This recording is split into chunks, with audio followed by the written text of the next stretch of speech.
ইঁদুর আর চাষি। একসময় এক শান্ত গ্রামে একটি ছোট ইঁদুর থাকত এক চাষির বাড়ির পাশে গর্তে।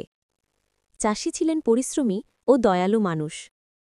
প্রতিদিন সকালে তিনি খেতে কাজ করতে যেতেন, আর ইঁদুরটি তার গর্ত থেকে সব দেখত।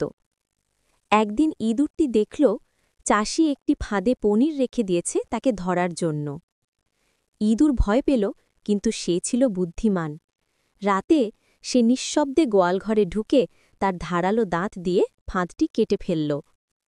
পরদিন সকালে চাষি অবাক হয়ে দেখল ফাঁদ খালি। সে বলল, এই ছোট্ট প্রাণীটা আমার ধারণার থেকেও অনেক চালাক। কয়েকদিন পর এক সাপ চাষির ঘরে ঢুকে বিছানার পাশে লুকিয়ে পড়ল। ইঁদুরটি সেটা দেখে তাড়াতাড়ি ছুটে গিয়ে আওয়াজ করে চাষিকে সতর্ক করল। চাষি ঘুম থেকে উঠে সাপটি দেখতে পেয়ে লাঠি দিয়ে মেরে ফেলল। চাষি বুঝল ইঁদুর তার প্রাণ বাঁচিয়েছে।